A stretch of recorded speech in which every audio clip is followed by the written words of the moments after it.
That eye's blurry as well. That's poked in both eyes. But that one's worse. How far is it? Sit there. How far is it? Doesn't matter. Push you. Go on. The best part about fouling, right, is that it works. So the best thing you can do is like keep your head in the game, and I'll do everything I can to manage. All that training for that? Don't worry about it. Gonna be okay, mate. What the f is he doing? The left one was really deep. Both that. The left one was really deep. Both that. Yeah, sorry, got one twice before it. Yeah, twice before he got one for it. Mike Bisping, he lost his eye. It's just a horrendous thing to think as a parent, really. And I know what it's like these days with people saying what they want, but if it's just your son, then they could lose an eye and their health, and they've got children to look after. You know, something needs doing about it. Yeah, it's horrendous for me to look at. Tom Aspinall storms into the spotlight. After suffering a brutal eye poke, he is demanding payback and sending shockwaves through the UFC world. The controversy is just beginning, and the fallout will change the conversation in the octagon. Can you see it, Google? Not really. I can't have it. Can you read what it says on them doors there? Nope. So say you've got your eye socket like that, and the eyeball sits in it there, like that. Yeah. Felt like his finger hit the back of the eye socket when he pushed it in. I just couldn't see. Tom Aspinall and Cyril Gane's recent heavyweight clash became one of the most debated fights in the UFC after a controversial eye poke disrupted the bout.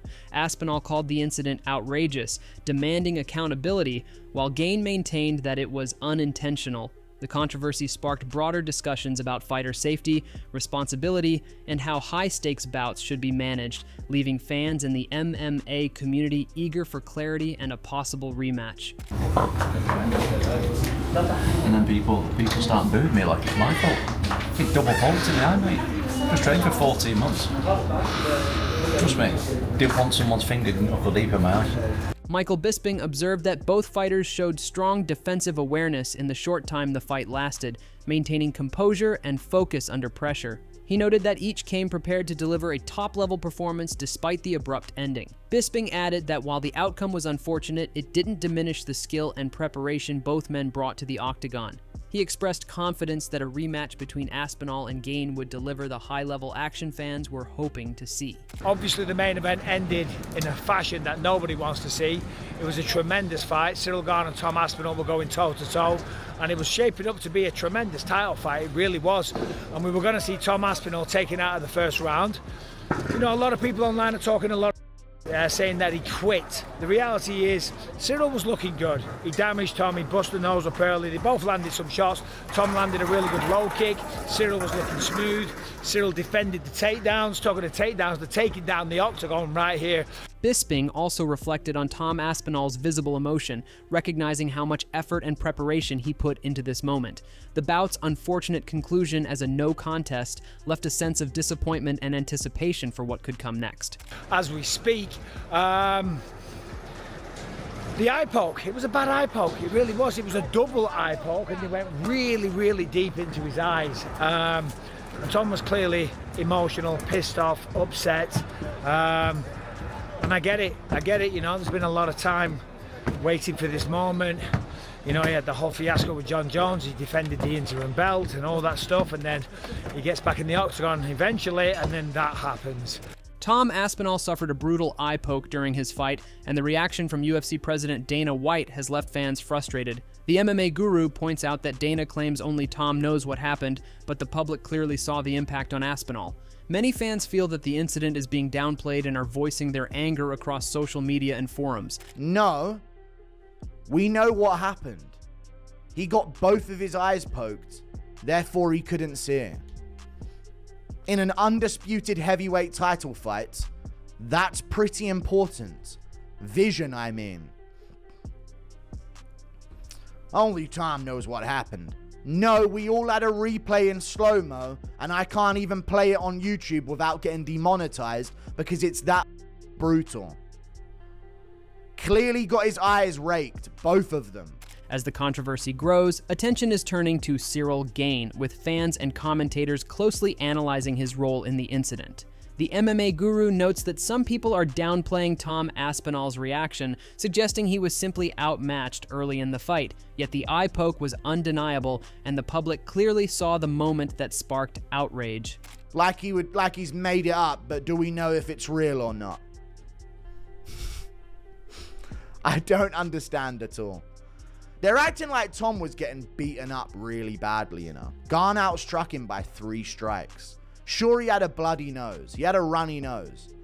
Everyone's got that cousin that sneezes the wrong way and all of a sudden their nose is bleeding. You know what I mean? I don't understand how Dana's doing it. He's fully throwing Tom under the bus. Only Tom knows what really happened. No, we all do. We watched it happen live on pay-per-view. Bald cunt. Paddy Pimblett weighed in on the controversy between Tom Aspinall and Cyril Gane, pointing out that even though the eye poke was accidental, the responsibility still lies with the fighter. He suggested that adjustments to gloves or safety protocols could help prevent similar incidents and protect both competitors and the integrity of the sport. It was shaping up to be a good fight, the best test Tom's had so far in the UFC. Good for Tom, lad, yeah. Feel bad for Cyril Gane too, even though it was his fault. It was unintentional, he didn't mean to do it. But still, it's his fault that the fight's not continuing. You need to do something with the gloves, lad, so you can't do that with your fingers. This is mad. Don't think has a title fight ever ended like this before? 4:45 as well, there was only 15 seconds left in the round, lad. Reflecting on how injuries have impacted fights in the past, Pimblett implied that Tom Aspinall deserves a fair chance without having to endure unnecessary risks. He hinted that a proper resolution, possibly a rematch, could be on the horizon under the right circumstances. Pimblett also praised Aspinall's resilience, noting his ability to handle adversity with professionalism. What Tom's meant to do there, if he can't see, he can't be fighting, can he? Like, I know Bisbin fought with one eye, but that was because he had to. Tom doesn't have to fight with one eye. So hopefully they just get that fight booked again, because that was shaping up to be Tom's toughest test he's ever had in the UFC. So hopefully that fight gets rebooked sooner rather than later. They're heavyweights, it's not like they need to do a big weight cut to get down to fight weight. As long as Tom's eyes okay, get that fight back on early next year. If they're ready to go by the end of this year, get it on the December pay-per-view. Meanwhile, Chael Sonnen expressed the view that Tom Aspinall should have continued fighting despite the eye poke, emphasizing the stakes of a heavyweight championship bout. He argued that in title fights, fighters are expected to push through adversity and demonstrate their toughness, suggesting that stopping the fight early could influence perceptions of a competitor's championship mentality. Sonnen also noted that fans and analysts often judge fighters by how they respond under pressure, making these moments crucial for their legacy. Is he gonna wrestle? Can he compete with Cyril Gane on his feet for 25 minutes? And I don't get any of those answers, and just like everybody at home, I'm disappointed. Being poked in the eye is illegal, Brendan, but to fight with one eye is very common. The opponent's trying to hit your eye, he's trying to bust up and make your nose bleed. So that part of it does have question for guys like Anthony and I. We're trying to be polite, we're trying to show grace, but in all fairness, if you're the heavyweight champion of the world, you got to fight with one eye at times. On the other hand, responding to Chael's criticism, Gabriel Varga addressed the recent controversy surrounding Tom Aspinall and Cyril Gane, noting that commentators like Chael Sonnen questioned why Aspinall did not continue fighting. Varga highlighted the severity of the incident, explaining that Gane's fingers came dangerously close to Aspinall's eyes, causing significant pain and making it clear why the fight could not continue. No, this is not safe to continue. Now, the criticism is you guys are fighters, you should continue on. But here's my argument. If it was as simple as that, it's like, okay, you took an illegal blow and you should continue. Why should I not just walk out at the beginning of the fight and groin kick somebody as hard as I can? And then from there say, oh, okay, yeah, you just continue now. Why should that not be the rule set? Varga also criticized those who suggested that Aspinall should have carried on, calling such remarks inconsiderate and disrespectful. He emphasized that fighter safety must come first, and dismissing the seriousness of an eye poke undermines both the athlete and the integrity of the sport. Why would I not just do that in the first 10 seconds of every fight? If I know this person has to continue when I struck them with an illegal blow. Now I understand with the MMA gloves, it's not always the easiest thing to just say, well, just close your fist. But I think it is very, very rude of people to look at Tom Aspinall and say, oh, you should have just sucked it up and continued with one eye. because that's potentially what you're doing. You are fighting with one eye.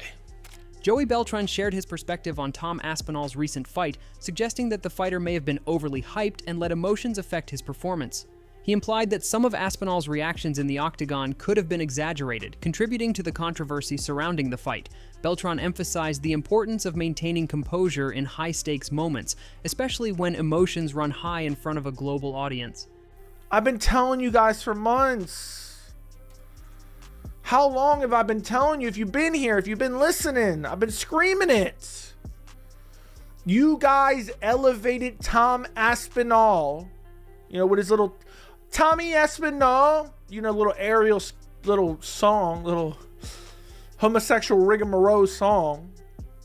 You guys hyped up a dude for beating Curtis Blades, going 1-1 with Curtis Blades. Beltran emphasized that while fighters are expected to show intensity, there is a fine line between legitimate frustration and acting out. His comments sparked discussion among fans and analysts about how much hype and emotion should influence a fighter's behavior inside the octagon. Got a title shot off of beating Marcin Tybura. And you dudes elevated him to a GOAT-like status with a dog resume and acted like he was a god solely because you didn't like John Jones. Demetrius Johnson offered a balanced and thoughtful perspective on the bout, commending both Tom Aspinall and Cyril Gane for their performances. He highlighted Aspinall's sharp timing, speed, and precise movement, while also praising Gane's composure and control from the southpaw stance. Johnson noted that both fighters showcased top-level skill, calling the matchup one of the most technically impressive in the heavyweight division. One of the things that Cyril Gane did very, very well against Tom Aspinall is he kept always turning Tom Aspinall. If I'm fighting someone and I'm constantly turning them, when they decide to blitz, I'm not on the railroad tracks. I can't get run over by the train. And Cyril Gane did a good job of popping that jab. Each time Tom Aspinall tried to get close, pop, from the south position, he'll always land that jab. Now, Tom Aspinall did do some great things. I love how he threw the body kick. And one thing that Tom Aspinall does very well, if you guys go back and watch his fights, and even this fight, he's able to throw a high kick. Once he lands a high kick, he gets his feet down super fast and pop, pop. So he's pop, pop, pop, or pop, pop, pop. Or you'll throw the knee, pop, pop. It's always head knee high or knee up on one leg, foot down fast, and an instant combination. That's where he catches a lot of his opponents. But Cyril Gane kept on turning. So even when Tom Aspinall threw that high kick. Likewise, Suga Sean acknowledged Gane's strong start, highlighting how he controlled the pace and showcased his technical skill early in the fight. He stressed that the eye poke was purely accidental, further emphasizing Gane's professionalism and respect for his opponent inside the octagon. Sean concluded by noting that moments like these remind fans of the fine line between dominance and disaster in high-level MMA competition. Cyril Gane was looking so good in that first round. Tom Aspinall's nose was bleeding. Cyril was landing with that jab. I got a heavyweight. You go in there, and a lot of the times a heavyweight, you see guys not really engage too much because it takes one punch, especially from two big punches like that. And Tom was kind of pushed, like coming forward. Cyril was landing beautiful jabs, circling around. He won that round. Both those guys, for being heavyweight, can move so well on their feet. God, that was gonna be such a sweet fight. And I thought Tom was gonna go out there and kind of run through Cyril. That was gonna be a very interesting fight. I mean, I guess running it back makes sense. Post-fight reaction from Tom Aspinall. What the fuck you doing? I'm the one that got poked in the eye. There's nothing I can do about it. I'm not the one that poked him. Sean also noted that while Tom Aspinall faced challenges such as a nosebleed, the crowd's frustration seemed to stem more from the long wait for the fight and the inconclusive ending. Gane's strong start left a clear impression, making fans eager to see how a rematch might unfold. Tom Aspinall would fight through that. He wouldn't get punched, eye swells up and go, I'm done, I can't see. It's different because he got poked in the eye. That is an illegal strike, illegal. It was an accident, 100% I believe it was an accident. I don't think Cyril did it on purpose. Cyril was getting the better of Tom. But to question Tom's toughness is insane. No one wanted no one wanted that more than Tom Aspinall. He wanted to fight. He wanted to fight more than we wanted to watch him fight. So it's hard, you can't question Tom's toughness. Daniel Cormier commented on the post-fight situation. His statement highlighted both the emotional intensity and the severity of the injury sustained during the fight without blaming either fighter for what happened. He said, "Cyril was emotional, who was crying because of a missed opportunity. I spoke to his coach, Fernand Lopez, and I will speak to Tom's coach as well. I saw Tom Aspinall. His right eye is covered in a bandage because he cannot open it." Luke Thomas concluded the discussion by emphasizing the need for change in the sports equipment, particularly the gloves. He explained that the current design often contributes to accidental eye pokes and that improving glove structure could significantly reduce such incidents. His remarks highlighted a broader concern for fighter safety and the importance of evolving the sport to protect athletes while preserving the integrity of competition. How many of these do we have to have before we realize that we need better gloves? Now, what is interesting about the gloves that the UFC tried to institute, I guess either the beginning of this year or the end of last year, I can no longer even remember what the time frame was. They were trying to solve many problems, and they said that eye pokes went down with them, but that was never really fully tested in UFC fights enough for us to really know. But we do know that there are other designs, the Everlast Powerlock design, the old Pride Glove design, that naturally curved the fingers over, that research does show meaningfully reduces the amount of eye pokes. Now, the reality, as you all know, is nothing is going to be 100%. It wouldn't matter if the UFC had instituted the use of those kinds of gloves years ago. The aftermath of the Aspinall versus Gain fight underscores the complexity of modern mixed martial arts, where skill, strategy, and safety intersect. While opinions differ on how the incident should have been handled, the consensus emphasizes the need to prioritize fighter protection without undermining the competitive spirit. As discussions continue and a potential rematch looms on the horizon, the bout will remain a defining moment in the heavyweight division, shaping conversations about fairness, resilience, and the future of the sport.